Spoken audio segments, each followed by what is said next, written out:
Right, everybody. Let's go ahead and get pumped up for this first part of the study guide midterm review session. All right, I'm Mr. Adling. I will be your host this morning, or afternoon if it's the afternoon, or doing a little late night studying action. It'll be for the night. All right, that's the nice thing about this. It's whatever time you want it to be. Anyways, let's get right at it. Okay, this first bar up here of stuff. I'm not going to go over this. Okay, these things you're practicing in class. They already kind of have all the answers. They'll explain things for you. And I've got help videos already in there. So this practice test that we took for engineering, help video. Scientific method, made this one last year, but help video is still good and it'll still be very useful for you. So take those and use those help videos. But my goal is to get through this study guide, okay, and go over, what the answers are and kind of where to get them and how to use them effectively, okay? Because the question's a little open-ended sometimes and they'll change a little bit on the test, okay? Same kind of question. So if you know how to do each one, you shouldn't have a problem with what is on the midterm. So let's cut right into this bad boy. All right, what is engineering? Well, I would click on this help link here. Engineering, science, and then how are they related? Okay, so engineering, okay, as it's defined here, is the systematic process solving problems with design solutions. Okay, what does that mean a little more in our own terms, possibly? Engineering is really just coming up with a way to solve a problem by building something. Okay, for engineering, focus on building and creating this thing called technology. Okay, so the solutions designed and built by engineers are examples of technology. So they build tech to help us achieve a design problem that can be used by people to solve similar problems. So what is engineering? Engineering is essentially the process of coming up with a solution by building something to fix it. Okay? Science is a little different. Its goal isn't to build a product, it's to learn something. Okay, so what is science? You could say it's the study. All right, one S in study of the spelling doesn't count on mine. It's a little weird right now. Study of the natural world to learn knowledge about how it works. Okay. So the goal of science is to learn new things about pure knowledge, not to build a new telescope. Okay, we think of science as telescopes and microscopes and all this high-tech stuff, but science is like, how does that information get sent through wires and things? Then engineers take that knowledge about how information travels across wires to actually build new wires and computers. Okay. So how does science and technology and engineering all work together? Okay, so let's see. Scientific discoveries help increase our understanding of the world around us. Okay, scientists often rely on engineered tools such as computers and measuring devices to carry out research. So maybe something along the lines like science uses, my typing is not as good as my speaking, and I'm just going to stop doing that. It's probably not the most exciting. Just listen. Science uses the tools and technology developed by engineers, okay, to do more science. Okay, for example, there's some good examples here on this help link. Okay, how technology and science are related. Okay, so scientists, they like to learn about the solar system, for example. Well, it's hard to learn a lot about how the solar system works and the universe without the technology to investigate it, to see it. So like the Hubble telescope is an awesome telescope that lets scientists see really far into space. Okay, so they use that technology to understand how solar systems form and how stars form. So that is an example of science using technology to increase their understanding of how the world works. Okay, how does engineering use science? Okay, well, if you're building a bridge, for example, science can determine like how much weight certain materials can support. Okay, they can say these cables can support the most weight based on their properties. Then engineering can take those knowledge and those cables and the things that science has already discovered to help them build, okay, and design a better bridge. Okay, we saw this in the one Mythbusters with the ping pong ball, where they had to design the system that had all the ping pong balls to raise up the ship. Okay, but they had to figure out, well, can these ping pong balls even be sustainable? Can they be put under the water with that much pressure? So they did, scientific tests to determine how much pressure each ping pong ball could support before putting them underwater. Okay, so to summarize that answer, engineering uses the knowledge that scientists discover about the natural world to help them design better technology and materials to solve their problem. Okay, whereas I'm Miss Zamora making a video. Right. Whereas engineers and cameo double science barreled action. Ready. Boom shakalaka. That's a little bonus treat for y'all. Whereas scientists, okay, for example, we're talking about the telescope. They use the technology that engineers make to help them make better discoveries. Okay, it's, you go to the doctor and they science to try to figure out what's wrong with you. Well, you go with an X-ray, and that X-ray is a product of engineering and technology. So that's how they work together. So these are some good examples right here in the Hubble telescope thingamajigger. All right, draw a line for each statement below to either science influence technology or technology influence science. So let's click on this. All right. And I know it's a little pain in the butt to draw the line, but yeah, I grade it and say, like, oh, your line was a little weird looking. As long as you know them, that's the important thing. You're not going to have to draw a line on the test. It's just that was the best thing I could do for you. But you'll have something where you have to match them up. So anyway, let's get down to it here. All right, so science influencing technology. So the things we're looking for in this category, okay, is knowledge being discovered that helps them build something. Okay, technology influence science this is a product, this is a physical tool that's going to help scientists learn more things. So just kind of find out what category those would go into. All right, so new computer software. So off the bat, I'm thinking we have technology. So I'm leaning towards technology influence science, but we want to read the whole thing. New computer software allows better predictions of how coronavirus might spread. Okay, so learning how coronavirus might spread is science. Okay, that is them learning about a virus to help predict how it's going to work. But in order to make those predictions better, okay, software allows them to build models and do calculations that they normally wouldn't be able to do. So here we go. We're going to do a line action. All right, let's do an arrow. So I'm going to do this one. I'm going to do new computer software. All right, there you go. And you can make your line fancy, a little bit of Google Doc drawing lesson here. Right, maybe a little bigger there. Oh, yeah, beautiful. And all right, here's some purple. Boom. Customize. Now, you can do this too, like a little tactic here. Not just for this, but for future use. We got to make 4 lines. So you can click on it. Oh, look at that. I got the copy thing already set up. So drag it. And sometimes it's a little annoying, like you drag the whole picture. I understand. All right, let's see. The creation of the X-ray telescope. Okay, so I kind of went over this one. We created technology led to increased knowledge of supernovas. So technology led to knowledge discoveries. And that's going to be over here again. All right. So we're going to do this here. Oh, yeah. Fancy. All right, there you go. It's much easier with a mouse too, so I really recommend getting the mouse you can bring. Right, boom. All right, improved scuba gear allows researchers to observe and learn how deep sea. So we got 3. Okay, we got 3 technologies influencing science right off the bat. Now sometimes you guys get nervous with that because like, oh, there's not normally 3 there, but there are. All right, I don't have my fancy mouse here, but there we go.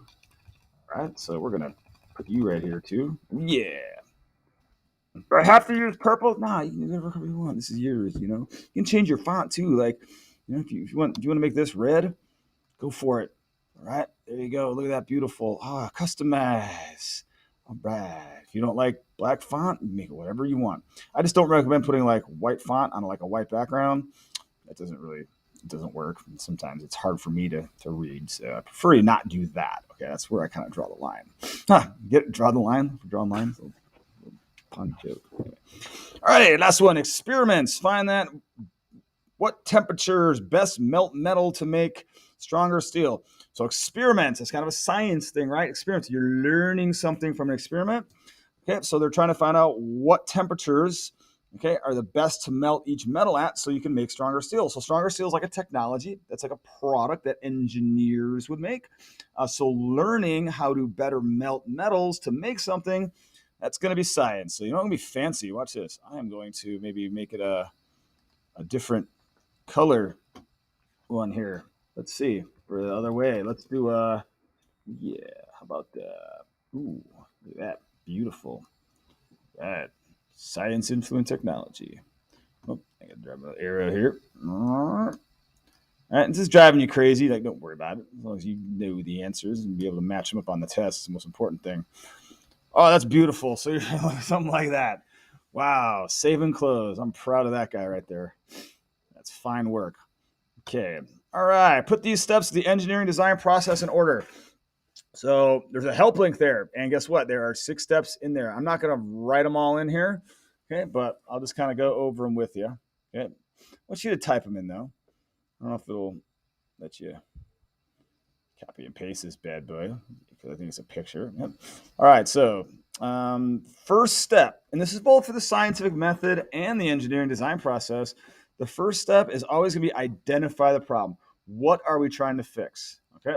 And, like I said, you don't really have to memorize these because it's kind of common sense. So I try to say, if you understand what the process is generally, you don't really need to worry about memorizing the order because how are you going to brainstorm a solution to a problem before you identify what that problem is? Okay. So it just kind of makes sense from an order standpoint. How are you going to test your prototype? How are you going to test your model before you even build the prototype? How are you going to evaluate the results of your test before you do the test? So if you think about it logically, you won't necessarily have to memorize the order and worry about switching it up. It's common sense from that standpoint, as long as you know generally what the steps are. So step 1, okay, is identify the problem. Okay, so step 1 will be identify the problem. What are we trying to fix? Okay, we have to build a bridge across that river, okay, that will support heavy traffic, heavy cars and trucks. Okay. Second step is brainstorming or identify constraints and criteria. Okay, sometimes it's not always listed on there because it's kind of part of identifying the problem, but constraints and criteria we'll get into a little later. They're 2 very important words, but you have to identify before you come up with a solution, like, here's the answer to the problem. We're going to make a $2 million titanium bridge, okay, and that'll be great. Well, what if you don't have $2 million and what if you don't have titanium? Okay. And it has to be like lightweight as well. It has to be eco-friendly. So before you start brainstorming, you have to define what it is you can and can't do. Okay. It has to be made of recyclable materials. Okay. I just ordered a bunch of plastic. Oh, well. So that's why you want to identify what it is you can and can't do before you start coming up with solutions. Okay. Right. And then that'd be your second one. Third step is brainstorm. Okay. Brainstorm, we kind of know. We brainstorm in school a lot of things, coming up with ideas. Okay. Fourth step. Okay. All right. So sometimes you'll see different things, and this is different parts. Sometimes I use this one. This is the steps I will be using for your exam. Okay. So if you Google, that's why I say sometimes Google can be a little dangerous. You might get a lot of different steps. Like, for example, brainstorm might be broken down into 3 things. Maybe like brainstorm, and what comes after brainstorming, like choosing the best idea. Yeah, and that's obviously a step, but it's not, you might say, what comes after brainstorming? Here to build a prototype. So these are the steps officially that I'm going to use, okay, on your exam. Okay, so I won't have extra steps on here that you might get from Google. So sometimes you can take one step and split them into 2. I'm going to keep it right here. All right, so once you've come up with your ideas from brainstorming, you want to build your prototype. Okay, so if you also look to what is a prototype, okay, right here, all right, you can get that from this help link. Okay, so prototype's an important word. It's a model or sample or solution to the problem. So before you go ahead and build the entire bridge across the river, prototype would be like a small version of that to see if it meets your criteria and constraints and say, is this going to work on a large scale? Okay, so it's kind of like a test model. So prototype, if you guys think as a test model or a practice model, that'd be pretty solid. Okay, a model or sample solution to the problem that you build before you actually send things out. Okay, if you're designing a video game controller, okay, you don't want to just build a video game controller and then send it out to market. Okay, you want to build like a practice one, okay, and have people test it first and say, yes, this up arrow, it goes down when I hit up. That's a problem. You probably want to fix that, okay? And optimize, fancy word there, optimize, before you actually send it to the stores, because I don't think that would go over real well. Yeah, generally I'd be annoyed if I hit up and my character kept moving down, it'd be kind of annoying. Some video games are like that, though, like when it's like a plane or something. It's always confusing, but you don't want that. Let's just put it that way. All right, after you build your prototype, okay, so you use the example with the Carl. Okay, we built our chair to see if when it tipped over, students would be safer and wouldn't cause any head damage. Remember, Carl's the little skeleton guy. He isn't an actual person. Okay, and then we tested it. Okay, so we tipped it over with Carl, the model. And then we evaluated whether or not it was safe or not. Okay, and we found out it wasn't safe. Okay, so then we had to fix it. So where are we after building your prototype? You've got to test it. Okay, so we're going to have all these kids. We're going to try using this controller and see how they like it. Do they get better scores or they get more points with this controller as opposed to their old one? If the answer is no, okay, you would have to evaluate your results. Okay, so like here, you kind of perform tests and evaluate the results. They kind of have lumped into one. Okay, as long as you know that you perform the test, then evaluate. Just don't tell me that evaluation comes before performing tests, because the test is where you gather your data and your information to evaluate. Okay, so all right, and to it meets the criteria. Okay, so performing tests and evaluate results. Okay, here they have it listed as one. Fine with that, as long as you know that performing test happens before you evaluate results. You're good to go. Then when you get your results, you want to see if they work or not. Okay, and yeah, the data's great. Kids got 20% higher scores with this controller than the last one. That's great. Or no, kids got 20% lower scores with this controller. That's bad. We need to optimize. We need to fix what's wrong with the controller before we send it out to market. Okay. So your last step would be optimizing. Okay, optimize, it's a cool word, basically means make better. So you want to make your controller better. Okay, is an easy way of saying optimizing your controller. Right, go. Okay, so those are your main steps. Okay, so you just want you to type them in there, just so you get that physical memory of doing it. Okay. All right, what is a prototype? Okay, kind of went over that. Prototype is your practice model. Okay, it's what you're building before your final version. Okay, kind of like a demo. If you're into making music or videos, it's like your demo version, your demonstration version before you actually send out that tape to Spotify or whatever it is you play your music on. All right, criteria and constraints, two very important words here. Okay, they're going to come up a lot. Okay, and you just got to memorize them and then apply them. So memorize the definitions and then apply them to different problems. So, there's a help link. Yes, just click that. So I customized a help link, okay, using what I thought would be useful pictures and knowledge of criteria and constraints. Okay, and they can be a little confusing. Sometimes it's hard to tell which one is which. So criteria are the rules or directions that must be followed. They're requirements that must be met. Okay, so for example, on a controller, okay, it has to have 4 buttons and 4 directional arrows and a start and pause button. Those are the criteria. Constraints are things that prevent you from doing whatever you want.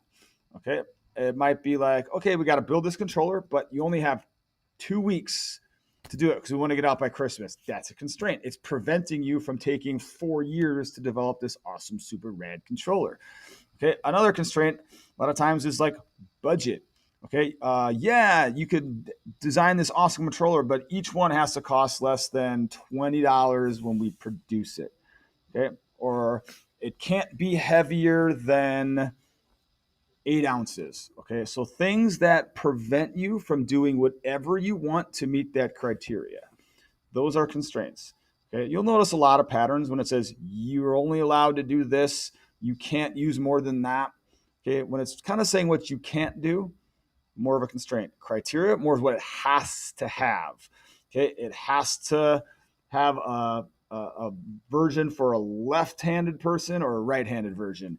Okay, the criteria, it has to cross the whole bridge.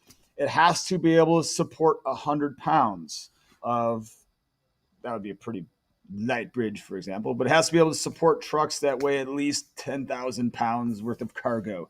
Those are all things that it has to meet once you test it. Okay? So constraints a lot of times are before you build it, here's what you can and can't do. Criteria is when you test it, these are the things the test has to show. Okay, the criteria is kids have to be able to score this many points, okay, when doing the test. All right, when playing the video game. Okay, so criteria, definition right here, rules and directions that must be followed. So if you put that in there as your definition, you're pretty solid. Okay. So I have some more things here as well, some other ways of looking at it. Criteria are goals which must be met. Constraints are factors that limit. Okay. And then here's some examples for criteria and constraints. So let's say we need to design and build a nice nest to hold as many eggs as possible using the following criteria and constraints. All right, so we're like pretending we're a bird. All right, so we're not a bird, but in this case, we're building a nest. But sometimes you build nests in nature for things that might need help building nests because of materials. And so design and build a nest to hold as many eggs as possible. All right, so a criteria. Okay, so it's like, say, here's what your nest has to do. So when I give you an assignment and say, here's what you have to have in your assignment. Eggs must fit inside the nest. Has to. If the eggs don't fit inside the nest, it's not going to be met. You got to redesign. Nest must hover above the ground surface. Okay, if it doesn't, okay, if it's resting on something, it's not going to work. What up? Doing a little video action here. About to wrap this puppy up. Nest must be predominantly made of toilet paper. So predominantly is like mostly made. So there's got to be toilet paper used to build the nest. Okay, so you can't, use it all like plastic or something. It has to be made with that. Constraints. Okay, use only the materials provided. So whatever you got in your little kit. So think about when we built the spaghetti tower. Your constraints were you had everything I gave you: tape, spaghetti, and string, and a marshmallow. So you couldn't go into my drawer and get more stuff out of there, some straws or something to build your tower. You were constrained by what I gave you in that little kit. Build time, 40 minutes. So you don't have a year to make this nest super awesome. You have 40 minutes. Okay, that is constraining you for meeting these. So 40 minutes to meet these criteria, that's a constraint. Yarn string must be no longer than 4-inch pieces. Okay, so you can't use a 20-inch thing of yarn. Okay, so you have to start with those things. So that's a constraint. It's preventing you from using things that you might normally want to use. So those are examples of criteria and constraints, and they get kind of easy. I think they take a little practice, but you get the hang. If you have to do something, criteria. It can't use something or do something, or preventing you from doing something you want, usually a constraint. All right, let's do a couple more here, and then we'll pause it up. All right, Billy designed a 3-foot tall wooden house for his kitten. So he designed a house. Okay, so that sounds like he built a prototype. Then he realized that the kitten could not scratch its claws against the smooth wooden walls. What step did Billy do? Okay, so there's a couple of steps that he did, right? There's more than one. So let's see what we have here, because you're going to get questions that ask you to identify certain steps, okay, of the process. All right, so he built a prototype. Okay, then he realized that the kitten could not scratch its claws against the smooth wooden walls. So he's evaluating his prototype. He's looking at it. So if you look at our little thingamajig, is it trying out a potential solution? The results of the test are evaluated using information from the test to determine a solution has met the criteria. Okay, so did he do that? Yeah, he built his prototype, and then he's looking at his model. Okay, he's looking at his treehouse and determining that doesn't really work like it's supposed to. So he's evaluating. He hasn't fixed anything yet. Okay, so should he just stop and say, you know what, it doesn't really do what it's supposed to? Fine. No, that's bad engineering. Now, maybe he does, but you don't want to do that, right? So what should he do next? Yeah, it's kind of like saying when you turn in a homework. So, like, say you turn in like Miss Rice or something like that, or Miss Pelletier. You turn in your thing, you rough draft, and it says, "Oh, it's all in a lot of red. It's like fix this, this, this, and this." You're supposed to fix those, then turn it in. So that's actually a good way of looking at prototype, like a rough draft before you turn in your final version. All right, Bill designed a 3 foot, same thing here. Okay, so he built a prototype, he built his model, and then he realized that it doesn't really work, that the poor little kitten can't scratch his claws against the smooth wooden walls. Aw, that's good for a kitten. You want to be able to scratch. That's kind of the point, is so they don't scratch up your couch, right? Destroy it. It drove my wife crazy when the cat would do that, so we had to find something that I would like. Anyway. All right, what step should Billy do next? So you realize that that poor little kitten can't scratch the little kitten house. Aww. So, well, we want to make sure that kitten can scratch the little kitten house. So what step is that? That would be optimizing. So he's learned the problem. Now Billy wants to fix that problem so that kitten can scratch the little house. So so you want to be able to identify what steps are being done, and then what should you do next. So as you can see, we have more practice with that. So I'm going to post this up. All right. And then I'm going to do a part 2 here in a little bit. So I know you're all excited to see what's going to happen here with Kinsley and Sebastian working on the project. So that'll be in the next edition. You'll have to tune in for that one. So, all right, Mr. Ablin is out. All right, this is Mr. Ablin here, coming out with part 2 of the 6th grade midterm study guide. So we left off right as Billy was designing a 3-foot tall wooden house, and as we found out, poor Billy, his cat couldn't scratch against the smooth wooden walls. So kind of did not meet one of his criteria. So poor Billy. So that's where we left off. But hopefully in that last one, Billy optimized his solution so that his little kitten could scratch the little sides of the wooden wall. All right, that's kind of half the point of building little cat towers. They can scratch the little thingamajigger.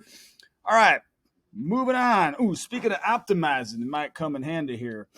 Okay, so before we get started, all right, what I would have open if you're following along, and I would imagine you're following along because you're watching this video. So what else you be doing?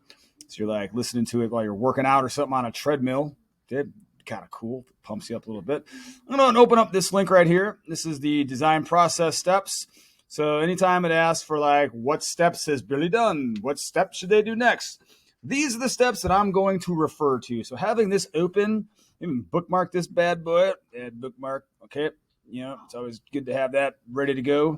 So I'm going to have that ready to go, and hopefully you have it ready to go too. So, all right. We've moved on from Billy, though, so hopefully Billy's cat is happy, and we'll assume he is. Maybe I'll rewrite the question next year, so Billy's cat scratching that post. All right, he's optimized. An emergency equipment company makes warning signal flares. The company wants to redesign a flare so that it produces light for a longer period of time. All right, after the company thinks of ideas, what are the next steps in the design process? So want to redesign a flare that produces light for a longer period of time. So what's happening there? We've evaluated the flare. We have determined that the flares don't meet the criteria that we want. So we've tested the flares. Okay, so looking at our little chart of joy. All right, they've already had the prototype. They already have the basic flare. They performed a test. They evaluated and turned that it doesn't stay lit for enough time. So they've already evaluated. So where do we want to go after we've evaluated? We want to optimize and improve that design, I'm going to guess. Let's see if that works for us. All right. If the company thinks of ideas, what are the next steps in the process? Yep, we want to optimize. We want to optimize the flare. Optimize the flare. Okay. Evaluate after evaluating the results. So there you go. You're going to get questions like this. Okay. Predict what's the next thing we should do. And remember, I know I'm kind of recapping a little bit. So if you just watched part 1, you can kind of review a little bit. You don't have to memorize each step necessarily. It just kind of makes common sense. Okay. you build your prototype, you build the model, you build it, you test it, okay, you see if it works or not, which is evaluating, okay? And then if it doesn't work as well as you want it to, you fix it. That's optimizing. So it's not like hard steps to memorize. They go in common sense, which is wonderful. Makes it a lot easier. Okay, so these common sense your way through these. It'll be a lot easier than trying to think, okay, what's step one, what's step two, what's step three. Just think about it in a very generic sense, and you should be fine. Alrighty. Ooh, we got Kinsley and Sebastian. What are we doing here? Ooh, a science fair. It's exciting. We're going to have a science fair in the spring, I believe. So, all right. Their plan is to design a water filter using only a water bottle and natural materials found in or near a local stream. Question might sound familiar. I think it's from a homework. All right, so just looking at that. Only natural materials found in or near a local stream. So that would be a constraint, in case you're wondering, that's preventing them from building it however they want. They make a crude filter. What's crude mean? Crude means like simple, like basic. So that's kind of going to be like our prototype. So making a crude filter is like making a simple version. Okay, so we're building our prototype. All right, so predicting ahead. I've built my prototype. Looking at my little steps of joy. Ooh, we should probably test out this filter. That's what I'm going to predict they do next. If they don't, Sebastian needs to work on his engineering design steps. Okay, and sand in the water bottle. Kinsey and Sebastian then pour stream water through the filter and analyze. So now they are testing and analyzing. Okay, this filter water with a microscope. They find that while the filter removed dirt and piece of plant, it did not remove all of the bacteria. What step should they do next? All right, so, okay. All right, this is going to be optimizing again here. Okay, we're optimized. So it did not work as well as planned. You can tell I'm focusing a lot on optimizing because I found that we mixed up evaluating and optimizing quite a lot. So we've got some practice here. Okay, all right. So there we go. Optimizing. It did not filter the removed dirt as much as they wanted. So they should probably do it again. Okay, so they evaluated. Next step is optimize. So you can tell there's going to be a question about optimizing on the midterm. So we're really trying to hammer that point home here. All right, here we go. Read the passage below. This is right off IXL. Okay, so what I really recommend is practicing these links. Okay.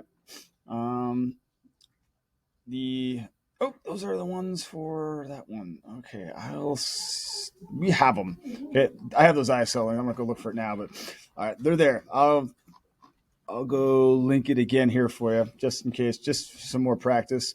Okay, we've practiced those a lot, but I'll go post it up again. They're on the Monday materials. All right. Anyway, read the passage below. Highlight or change the font of the sentence that shows the criteria as red. So basically, identify that criteria and just put it as red. Okay, any kind of font or highlighting is red. A little practice there on how to modify a Google Doc as well. And we want to highlight or change the font of the sentence that shows the prototype as yellow. So we're looking for criteria and our prototype. So let's check it out. The mayor of Centerville, right, has received many letters from residents who are unhappy about traffic on the main highway. That sounds awful. Okay, it sounds like a rough situation, angry traffic. Okay, so that's a problem. Okay, so if you look at the steps here, we probably identified the problem. Angry traffic goers. That's always a problem. All righty. She assembles a team of engineers and they investigate traffic flows and come up with some possible solutions. So that sounds like brainstorming. Okay. All right. The team proposes adding more lanes to the town's busy overpass. Okay, so they're suggesting some things. The mayor says she will support the project only if it reduces commute times by at least 10 minutes and costs less than $300,000. So what we have here is commute times. Okay, so it needs to reduce commute times by at least 10 minutes. Okay, so that would be the best thing. So I said criteria as red. All right. So that would be our criteria. Now, a lot of you probably highlighted and cost less than $300,000. A lot of you probably highlighted that as well, potentially for criteria. But let's go back to our help link here. Okay, and if you haven't watched part one, this would be not going back. It's the first time we've clicked on it, but it comes up a lot in part one. So criteria are rules that must be followed. They are the requirements that must be met. So reducing traffic time by 10 minutes, I believe that's what it said, right? Reducing traffic time by at least 10 minutes. And the $300,000, that sounds more like a constraint. So are the restrictions that keep something from being the best that it can be. So constraints limit how you solve a problem. Okay, so a lot of times that's time and money. So when you see it can't cost more than a certain thing, it's more of a constraint. Okay, so if you highlighted cost less than $300,000 in red as a criteria, that's not bad. But if I were to ask you to say, does that sound more like a criteria or a constraint? Probably want to say that sounds like a constraint more than a criteria. So, all right, there you go. Oh, and we want our prototype. Okay. All right. So, all right, we're proposing ideas. Proposing an idea is not building a prototype yet. We've identified what the prototype needs to do, and that is reduce commute times by at least 10 minutes. We haven't built a prototype yet. So the engineers draw up a plan. Those are some good keywords for prototype. So drawing up a plan, building a model, creating a test version, little keywords like that will help you find a prototype. So the engineers draw up a plan for the new lanes, including estimated costs of the project. So drawing up the plan. Yeah. So that is going to be our prototype. So it says highlight or change the font. So to do that, change the font here. That's that. Or you can highlight. That's this little guy right here. Okay. Boom shakalaka. Either way is fine. All right. As long as you know what the answer is. Good to go. You marked me wrong if I used the wrong shade of yellow. No, that's pretty horrible. I don't think I would ever do that to you. So, little Google Doc practice. All right, moving on. Number 8. Okay, number 8. Let's see where we're at here. Still on the engineering design process. What step design process is highlighted below? You will definitely get a question just like this on the midterm. It will not be Jake working for a company. It'll be another one off the IXL. Okay, we'll go over where to get that here, that IXL. Go to your midterm review. Okay, that's going to be Tuesday review materials. Open that bad boy. Okay, remember, if you missed where I clicked on that, okay. Oh, there it is. IXL design process. I think it was on that thing. Now that I think about it. All right, there we go. This is really, really useful. All right, sign in there. The SIG prep equals, right? Click teacher. You're a teacher today. All right. This is really useful. So what I do is I just take different examples of these and make questions off those. So if you know how to do all the ones in here, you should be just fine. So that's a great way to practice for the midterm. All right, back to where we're at here. All right, what's up? Design process highlighted below. So we got Jake works for a company that builds wind turbines. Sounds kind of cool. Lately, birds have been getting injured by the turbine blades. Okay, so that is probably identifying the problem. Looking at our steps of joy. Yeah, okay. Birds running into the wind turbine. Those are those big like windmill things. You don't want to get caught in a wind turbine. That's going to be a bad day, whether you're a bird or a person. So, yeah, getting caught in a wind turbine, we've identified the problem. I'm pretty sure about that. Little birds have been getting injured by the turbine blades. Oh, poor little birds. We don't want that to happen. Jake's team is considering using radio transmitters that make sounds to warn the birds and steer them away from the dangerous blades. So like some horrible noise. I hope it's not too annoying other residents, some screeching noise. Jake would like to find out which type of transmitter is most effective. So he attaches each type to a different wind turbine and notes the behavior of nearby birds. Okay, so he is trying to figure out the best solution to his problem. Okay, so he is attaching different wind turbines. He's already come up with the idea of the radio transmitters. So that's kind of like your brainstorming. So this is kind of like our prototype, and we are actually in the process of testing it. So the attaching each type to a different wind turbine, that is testing to see if these radio transmitter works. So I would consider that right here. Let's see. Performing test and evaluating results. Okay, and I would say performing the test right now, because the next one sounds like evaluating. So I would say performing the tests. Right, performing the tests. The next step, after collecting all of the results, he looks over his notes to determine which transmitter was most effective. That is evaluating. Okay, so we've got testing, which is the highlighted one, and the one after that is evaluating. All right, good stuff. Okay, number 9. Okay, this will look familiar. We had this question on the test, and It's good practice. Okay? It kind of gives you a lot of opportunities to identify criteria and constraints. So let's have at it. So I wrote this one up for you guys.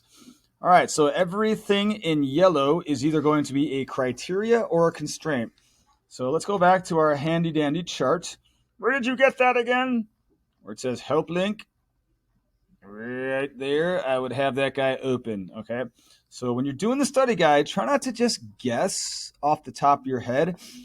Go back and reference these documents as you're doing it. So let's say you're reading this and you get to that first highlighted thing, okay, and you're not sure, you forget what criteria constraint are. Use this. This will really help you build the knowledge for when you take the test. Okay, you get it down so you're not just guessing and hoping you're right. Okay, you still might do that, but give you a better chance of getting it correct. So let's have a look at it. A software engineer design team that works for the company Carltopia. Carltopia is not a real country or a company. Sounds like a cool country, like Carltopia. But I made that up. So before you Google it, there might be something there, but I made this up. Tech company Carltopia has been tasked with creating a new app that needs to be ready for testing by Christmas. Okay, so our first thing is needs to be ready for testing by Christmas. So ready for testing by Christmas, criteria or constraint. Let's go ahead and look at those again. So criteria are the rules, directions that must be followed. So basically, the model has to be able to do this. Constraints are restrictions that keep something from being the best it can be. They can be problems that arise, issues that can come up.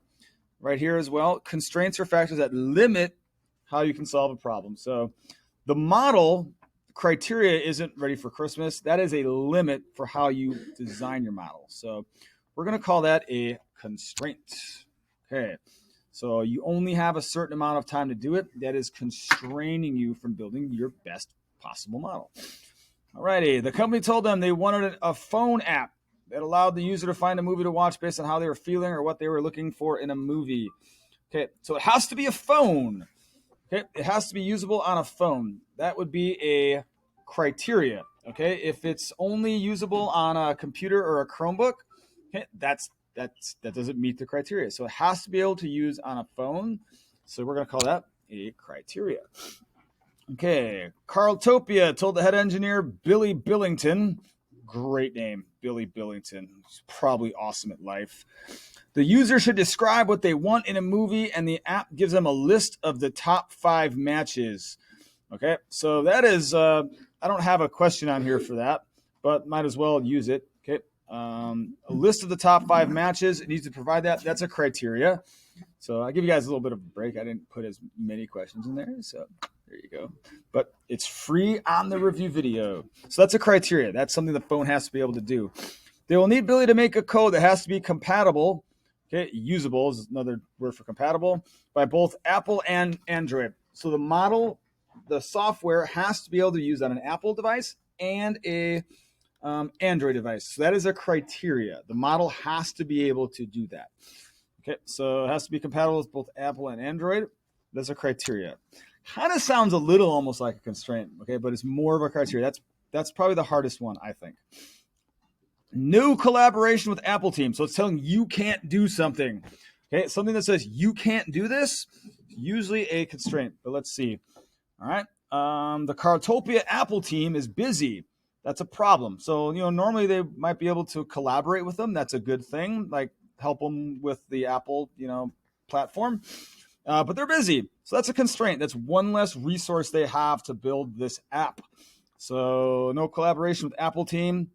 Oh man, that's gonna be a problem. Now we gotta work harder without the experts on Apple. Boom shakalaka. That's gonna be a constraint. Okay, so he will not be able to collaborate with them on the app. All right, they don't want a large app, so it needs to be less than 12 megabytes of data. Okay, that there would be a criteria if it asked for it. Okay, which will result in, we're going to use that later here in a little bit. We'll get to that. Result in slightly slower speeds. Okay, Carltopia has given Billy $50,000 to research and build the demo version of the app. Okay, so $50,000 to research. Okay, that's not something the model has to be able to do. So that is a constraint. It's basically saying, oh, we got this great plan to build a software app. It's going to cost $1 million. Well, we don't have that option. We are constrained by the $50,000. Might seem like a lot of money, but who knows? Okay, they only have a limit. So if it costs $60,000, they have to redesign their model. So that would be a constraint. Right. Okay, so pretty good practice there. Okay. All right, we have one more thing here. In the above paragraph, there is a trade-off made by the company. What was that trade-off? I don't know what a trade-off is. Ooh, I have a link here. Let's see if it was a good. A good link. All right. Okay. Ooh, introduction to engineering. Ooh, trade-off, design and trade-offs. Right here. Ooh, in bold, nice. When you need to choose between two or more alternatives, a trade-off is necessary. A trade-off typically means you need to make a compromise. Something is gained while something else, okay, needs to be given up. Okay, so we want to look for something in the paragraph above where you get something, but you have to give something up as a result. So let's see if we can find one. They want a flow that allowed the user to find a movie to watch based on how they were feeling. They're looking for a movie. No, we're not giving anything up here. They want a movie with the top 5 matches. Don't have to give anything up. Has to be compatible by both Apple and Android. No, we're not giving anything up as a result of that yet. Where I want to focus down is right here at the bottom. So they don't want a large app. Okay, so their priority is size. Okay, that's the most important thing to them is they want it small. It needs to be less than 12 megabytes of data. Okay, that's fine. But that is going to result in slightly slower speeds. So they basically determined that it's more important to be under 12 megabytes than it is to be slightly faster. So maybe making a larger app is going to allow it to be a little faster with a little more data. But according to this, it's more important to stay under the 12 megabytes than it is to be a little bit faster. So that is going to be a trade-off. So I'm just going to copy and paste that in right here. Boom shakalaka. All right. Yeah. You said not copy and pasting. Yeah, sometimes I do say that, but sometimes it makes sense. Okay, if it's right on my document, I usually just don't want you to go to Google, copy and paste off Google, because who knows what you're copy and pasting. Something I give you, a little different there. Okay, copy and paste a lot. It's efficient. Just copy and paste things that I give you, because that's what I want you to be putting in there, not something randomly off Google is what I probably was talking about. But yeah, that's a trade-off. Okay, so you get a question just like that. Okay, it won't be this exact one, but just think, okay, I get one benefit, but it comes at the expense of something else. All right, so that kind of wraps up engineering design, but it's going to kind of keep on rolling here. I'm going to keep on rolling. All right, define each of the following.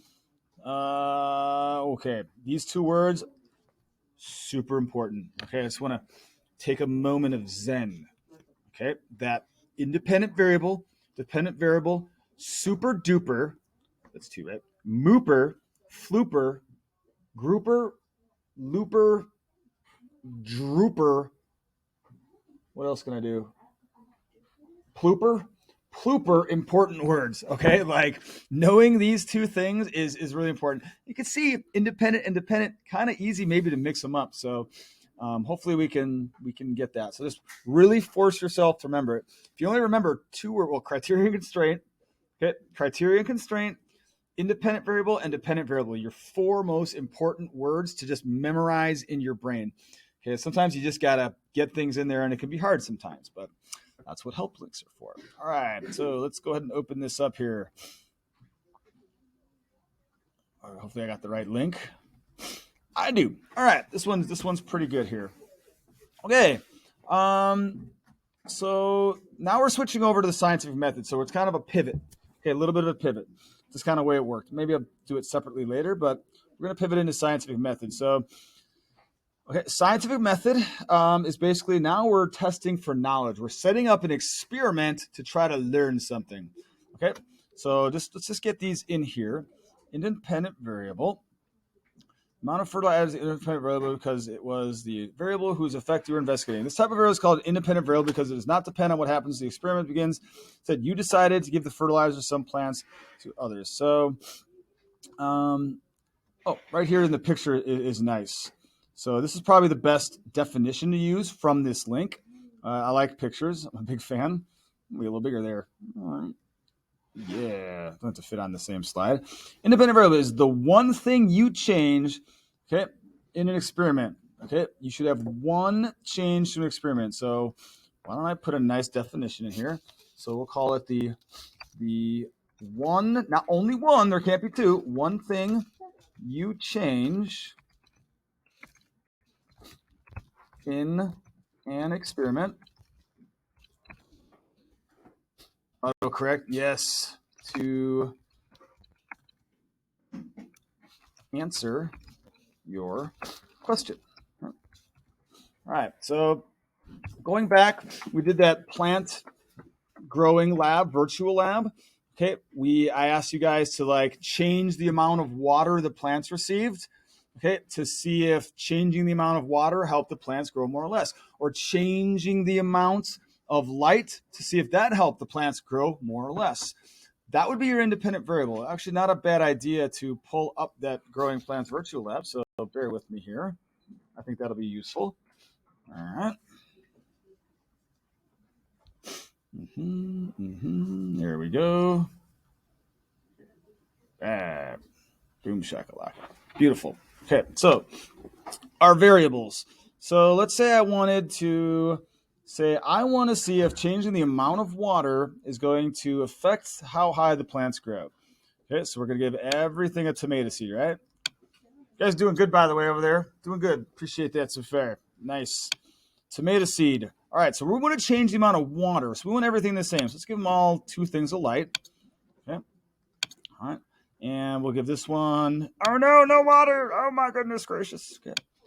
Okay. So I'm answering to see if more or less water is going to help the plant grow. So I've got different amounts of water, but everything else is the same. That is what I changed. I changed the amount of water. So for independent variable, think to yourself, I changed this. Okay, what did I make different? In this case, it is the amount of water. I changed the amount of water to see if it's going to affect how they grow. That's what your independent variable is. It's the thing I change, I make different. The only thing I made different right now is the amount of water. Okay, that's the I part. That's the best I can come up with to how to remember the independent variable. It's not bad. It's not bad. It's not great, but it's the best I can come up with after 10 years of doing this. Dependent variable. Okay, so it's kind of like, oh, Mom, can I go to the zoo this weekend? Okay, well, the zoo's in Vegas. Well, it depends on if you do your homework or not. So whether or not you go to the zoo depends on something else. That's kind of your dependent variable. It's what you're measuring to see if your independent variable works. So if I want to see if changing the amount of water in my independent variable is going to determine if the plant grows more, I'm going to measure the growth, okay, and how much they grow should depend on the amount of water. So in a nutshell, dependent variable is the change that happens because the independent variable, okay, in a nutshell, just remember it's what you measure. Okay, I'm going to put it's what you measure. What you are measuring at the end of your test. Okay? So if I'm testing to see if the amount of water changes the height of the plant, how high it grows, I'm measuring the height of the plant. Okay, so in this case, okay, I'd be letting it go. All right. This is always exciting to watch these plants grow. Oh, there we go. It's always better to do this virtually. Like doing this for 20 days, a 20-day video would be pretty awful. So my dependent variable would be my data, and that is the height of the plant. So in this case, the dependent variable is the height of the plant. So the independent variable is the thing that I change before the experiment. Dependent variable is the thing that I measure at the end of it. Okay. All right, what is the control group? Okay, a control group, right? That is the test. That's the part of the test, okay, that you're using to compare your results to. Okay, so it's the thing that doesn't get the independent variable. Okay, so we'll put the comparison test. Doesn't get the independent variable. Doesn't get the independent variable. Independent variable. All right. So let's go back to this. Okay. Let's make everything the same here now. All right. I got to restart, I do believe. Okay. So we want to give them all the same water now. Let's give them 50. Now let's say I predict my hypothesis that adding fertilizer, okay, adding fertilizer to a tomato plant, is going to help it grow more. Okay, so I run the test, right? All right, and I'm seeing. Now, how do I know that adding fertilizer makes it grow more? Well, the obvious answer is I want to have a plant without fertilizer that I can compare it to. So right now, the plant that has the fertilizer is growing more than the plant that does it. But if I don't have this group, okay, if I give them all fertilizer, all right, if I give them all fertilizer, now I don't know if the ones with fertilizer grow more than the ones without it. So that's why we have a control group. Okay, your control group, okay, is the comparison test. Doesn't get the independent variable. If I want to say that, oh, students that got a review guide should do better than students that don't get a review guide, I need to have that group that doesn't get a review guide. Don't worry, everyone's going to get a review guide. You're not going to be the control group for that. But yeah, students that get a review guide do better. Okay, well, I need a group that doesn't get the review guide. That's my control. Okay, and constants. Constants are things that are the same in every test. Okay, things that are the same in every test group. Okay? So if I look at this, I inside of my own gizmo. Hold on, see if I can do it real fast. Good job, Carl. Come on. Yep. Uh-oh. Carl expired. Okay, I guess I'll have to go back and fix that. But if you look at it, like the same amount of water. So I just wanted to see if the fertilizer made it different. It's like the same amount of water. Okay, the same amount of light bulbs. Okay, those make sure it's a fair test. So we watched that Mythbusters with talking to plants, for example. They all got the same pot, all one seed in one pot. The only thing that was different, okay, was the type of sound, music, or talking that they got. All right, I'm going to go ahead and stop here. This will be the end of part 2, and should do one more with part 3. Ooh, we're almost there. So now we're going to apply these vocab words to different problems. So, all right, if you enjoyed that one, and I'm going to peace out of here. Boom, shakalaka. Right, welcome to the exciting, thrilling conclusion to the trilogy of 6th grade midterm study guide. This is going to be right up there with like Avengers Endgame is like the ultimate finales of excitement. So you have to stick around to see if, Thanos appears and dominates the study guide. Don't fast forward to the end. That's cheating. You're not allowed to do that in trilogies. But anyway, all right, let's get at it here. We got some scientific methods. So where I left off was going over your variables with you. So before I dive in, okay, and if you're watching all 3 together, you're like, why is he starting and stopping? There's 3 parts, and I'm going to make one giant one. But I'm going to review the variables with you before we dive in here because it's going to be hard to answer these questions without having an understanding of what your variables are. So, all right, so going over again, let's open up that help link of love. Yeah, right. Little picture is kind of a nice thing. Independent variable. Probably the 2 most important vocab words on this midterm. I'd say right up there with criteria and constraints. Those 4 guys right there. Okay. So our independent variable. According to this, that is the one thing you change in experiment to answer your question. So if I want to see if, like I've been using in class, if I want to see that giving you guys Starbucks on the midterm will help students do better, if I predict, yes, giving my students Starbucks, some espressos or mochachinos or latte grandes, whatever it is going to help you do better. That's my hypothesis. I'm giving you something different. Your independent variable would be the mocha lattes or the Starbucks. So what I'm changing is I'm giving some students Starbucks. That would be my independent variable. That's what I'm changing to make different. Okay. And I got the webcam covering up that. I don't really like that actually. It's kind of, if I can fix that. So, yeah. So right here, like my independent variable, webcam there is kind of a I click back to tab. Hey, all right. So like in this example, the independent variable, I'm kind of a weird test. I'm pouring Coke, like Pepsi, into one pot and then juice in another. So what am I making different here? Okay, we got the same type of seeds, the same type of pot. My independent variable is I'm seeing whether the type of liquid affects how much this plant is going to grow as I'm measuring the height. So the independent variable is the one thing I make different to see if it helps answer my question or not. Okay, so covered that a little bit in the last episode, so I'm not going to go too much into it. So let me get back here, click and drag, tab manipulation. Right, that's 7th grade. Don't need that anymore. Boom, boom, and here we go. All right, so dependent variable. That is the thing that I am measuring. Water cycle is 7th grade. That's the thing that I am measuring. Okay, the change that happens because the independent variable. So like in this little example, we're changing the type of liquid you get, and this is the result of that, and we're measuring the height. So the result of the type of liquid results in different heights of the plant. Okay, we did a lot of that with the virtual lab. So let's, with those in mind, let's go check out what we got here. 7th grade water cycle. All right. Okay, so this is right off IXL. Okay, the IXL help link here. And maybe we'll do like one extra one. Okay, after we're done with this, because on your midterm, it's not going to be this exact question. It'll be a different one off here. So that's always good to have that practice. All right, let's read. Ooh, we got some avocados. Getting hungry now. Getting close to lunch. Shivani liked to make guacamole. Who doesn't like to make guacamole?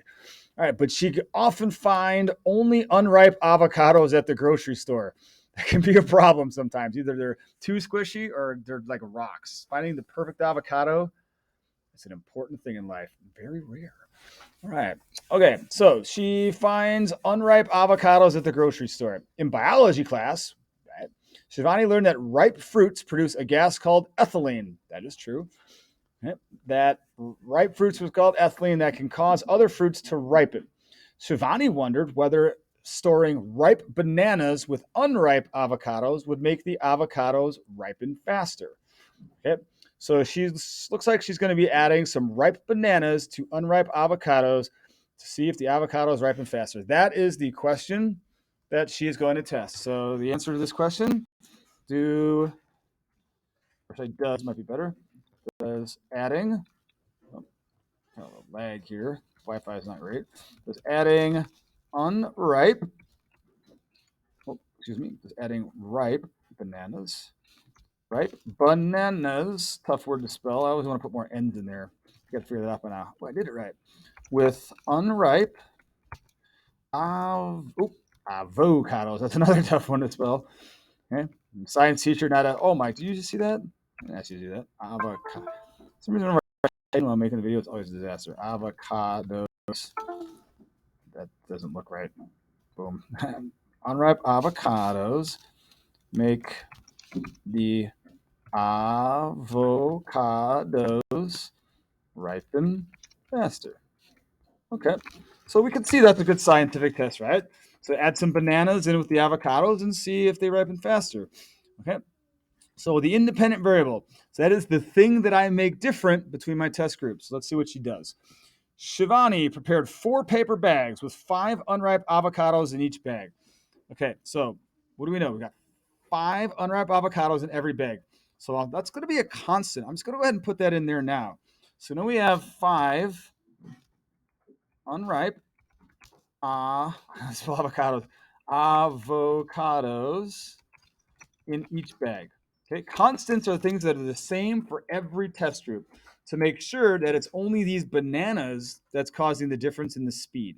So every bag gets 5 unripe avocados. So that's constant in every bag. Constant means the same. Okay, like if my 6th grade class is constantly bringing me joy every day, right? That means every class I'm constantly getting joy from my 6th graders, which is true. Their joy is a constant in my life. I can always count on that being in every class. So lovely. Okay. All right. She added 1 ripe banana to 2 of the bags and no bananas to the remaining 2 bags. So is the amount of bananas in each bag constant?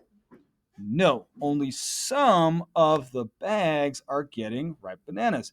So that is what I'm making different in each bag. Okay. If we drew it out, we'd have 5 bags, all with 5 unripe avocados, and only a couple bags would have bananas. So my independent variable, the thing that I make different, is the amount of bananas. Between bananas and avocados, those are 2 tough words to spell. And amount of bananas in each E. Not good at this part of the job. Amount of bananas in each bag. Okay, that is what's different about each bag. It's the amount of bananas. Everything else should be the same in those bags. Okay, the how ripe the avocados are, where you put them. Okay, you put them in the fridge or outside. The only thing that should be different is the independent variable. Everything else should be the same. We want to make sure that it's not like the temperature the avocados were stored at is what causes some to ripen and some not. We want to make sure the only thing that's different is our independent variable. That's the amount of bananas. So at the end, we can say clearly that it is the bananas and the bananas only that looks like cause a difference with the ripening. Okay, that's your independent variable, the one difference. I made this change. All right, so she added one ripe banana to the bags and no bananas to the remaining two bags. Then Shivani sealed all four bags. Okay, that's good. Okay, that's okay. So we can put that as a constant, right? Sealed all the bags because if one is left open, maybe that air gets in and it gets moldy or gross. Because we know when you leave something open, it gets stale faster. Sealed all the bags. That is another constant. Nags. Got to seal all those nags. It's always important. Okay, so all four bags. After 3 days, she opened each bag and counted the number of avocados. So you could say left for 3 days. That's also a constant. Right? Alrighty. So dependent variable, right, going back to our little help sheet here of Joy, that's the thing that we're measuring. Okay. The number of tomatoes is dependent variable because it was the variable you were measuring. So what are we measuring here? It's not always going to be with a ruler. Okay. We think of measuring as, using a ruler and physically measuring something or measuring the weight. So what are we measuring? She opened each bag and counted the number of ripe avocados. So the number, there we go, of ripe avocados. I get better at spelling avocados during this. I'll probably forget and then put AVA later. So our dependent variable is the number of ripe avocados. So just kind of looking through what we have so far. Okay, we're changing the amount of ripe bananas in each bag. And then we're checking to see if the amount of the bananas in the bag changes how many ripe avocados we get after the end of the 3 days. Okay, the control group. Hence, look, we have control. It's the comparison test. Doesn't get the independent variable. Okay, so it's basically like saying, how do we know that bananas are going to cause more of the avocados to ripen or not? Well, if we only have ones with bananas, we have nothing to compare to. So if you look, it says she added one ripe banana to two of the bags and then no bananas to the remaining two bags. So now she can compare the results of with bananas to without bananas. That is your control. So the control group are the bags without bananas. Right? All right, bags without bananas. Right? All right, so that is a good scientific test. Very simple. Scientific tests don't have to be complicated. Sometimes you even do it with your own head. Just make sure that you control the test, that you have constants. Everything should be the same except for your independent variable. In this case, it was. All right, okay, we're getting to the end here. Okay, this looks like another IXL question. Okay, they make good scenarios. I really like them. I think they're simple tests, and they're also pretty clear. Okay, you will have to read some passages, so just identify certain key things. A lot of there's extra information there, and we can help you weed that out as well. Alrighty, now we got cucumbers. Moving from avocados to cucumbers. A lot of fruits today. Yes, avocados and cucumbers are fruits. You don't think of avocados as a fruit, but it is because it has seeds. But we'll get to that later. All right. Austin wanted to grow cucumbers from seeds. He read that using a heating pad to heat up potting soil could help make seeds germinate or sprout faster. Okay, so that's kind of probably be our question. Aston wondered whether the temperature of the heating pad would affect how quickly the seeds germinated. What is the question being tested? There we go, right there. Whether or not the heating pad would affect how quickly the seeds germinate. Remember, germinating is basically sprouting. So is adding a heating pad going to make my seeds sprout faster? All right, so I'm just going to read through here, and then we're going to look for our variables and constants. Maybe identify them as they go. Austin prepared 2 potting trays. Okay, good. Each made of 10 small pots of soil. So all of them have 10 pots of soil, so that's a constant. So 10 small pots of soil. 10 pots in each tray. Okay. Good way of wording that. He planted cucumber seed in each small pot. Okay, so we could say one seed in each pot. Okay, because remember, that is constant. That's the same for every pot. And arrange the potting trays near a sunny window. So they're all near the sun. All near sun. Bad. Boom shakalaka. Bad. He set an electric heating pad to 75 degrees Fahrenheit and placed it under one potting tray. Not all potting trays, one. He set a second heating pad to 85 degrees and placed it under the other potting tray. Okay. All right. So we have a difference. Okay. The temperature is not constant, and what's not constant is going to be our independent variable. So in this case, we'll say the temperature of the heating pad. All right. All right. So the temperature of the heating pad is the one thing that's different. That's the one thing that Austin changed. All right. That is going to be his independent variable. All right. Dependent variable. Okay. That's what we're going to be measuring. So what are we going to measure to see if adding the heating pad is going to make them germinate faster? So it's about, well, let's keep reading. Get to the end here. All right. And place it under the potting tray. Austin observed the pots daily. Good job, Austin. And counted the number of days it took until seed germinated in each pot. Okay. So we could say the number of days it took until a seed germinated. So if something germinated in 2 days, that would be faster than 4 days, and that would appear to work there. So we're going to paste that in there. It's a little trickier as an independent variable. It's a little extra detail. Okay. But easier if this would have like measured the height of the plant. But this is the faster the germination, the better. So they're measuring the speed of the germination. Okay. All right. Because he said faster. So sometimes it's faster, sometimes it's more. That's going to be your dependent variable. All right. The control. This one's a little trickier now. This one's not a great control test. Okay. So I told you that the control group is the thing that gets nothing, that doesn't get what you're testing for, but it's hard to not have any temperature. Okay, like you always have temperature, it's just how much of it. So if you, this is a little tricky, this one's harder. Okay, I probably won't give you one that's difficult on the test, and I know I don't because I already made the questions. So he's testing to see if is using heating pad. Okay, so more temperature, be more things. So the control would probably be the 75-degree pad. That's kind of like room temperature. So 75 degrees is about an average like room temperature. Okay, so I'm going to put that for this one, the 75-degree pad, because he's testing to see if adding heat, okay, is going to cause it to go faster. So that's 85. This one was a little tricky. Okay, if you had trouble with that one, that's okay. I wouldn't give you one that hard on a test, but sometimes it's good to practice the hard ones.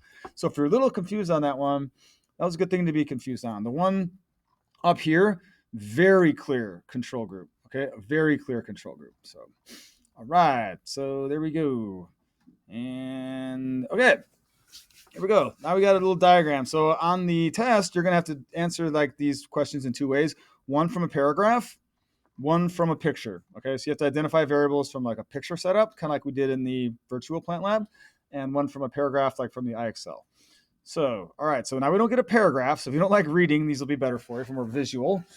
All right, so what do we have here? A test is set up to see which brand of fertilizer helps plants grow the tallest. So plant A, we got brand X, old brand X, Scott's, plant B, and then plant C is Miracle-Gro.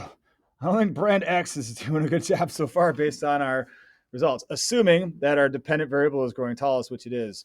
All right, independent variable, the one thing that's different.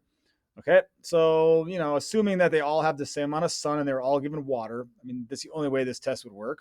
So the one thing that's different that we see is the type of fertilizer, or let's say the brand of fertilizer, to be more accurate. Brand of fertilizer. Here we go. I spelled fertilizer. Oh, I did not spell fertilizer. What did I do? Oh, fertilizer. I always got to love that good old fertilizer. It really helps plants, I've determined. The dependent variable, what are they measuring? Growing the tallest. So we could say height of the plant. Height of plant. All righty. Ooh, question Q. All right. If the first plant, okay, pot X, is the control, what should be given or not given to the plant? Okay, so the control group is our comparison. It's the thing that gets nothing, the thing that doesn't get what you're testing for. A little sideburn action there. Oh, there we go. There we straighten that. I need a haircut. Work on that. All right. So the control gets nothing, doesn't get our independent variable. So our independent variable is the type of fertilizer. So we want to give a basis of comparison, like how well do these plants normally grow without the fertilizer? So would I put in pot X or not put in pot X? Okay, plant with no fertilizer. Okay. It's always a good answer for a control group.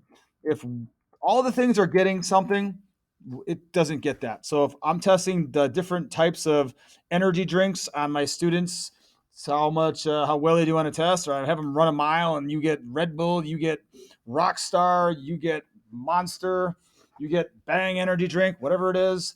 Okay, then I want to also have them run without the energy drink. So how do the kids do with no energy drink at all? Just regular baseline to see how much this fertilizer is actually making a difference.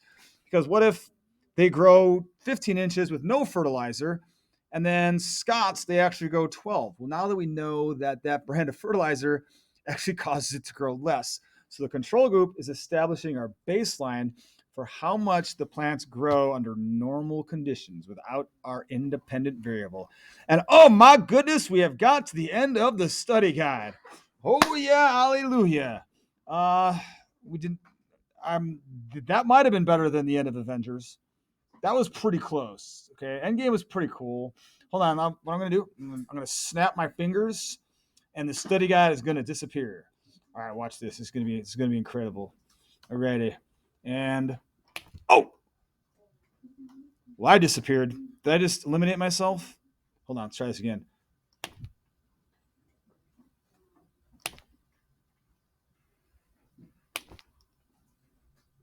That's pretty cool. That's a mega power.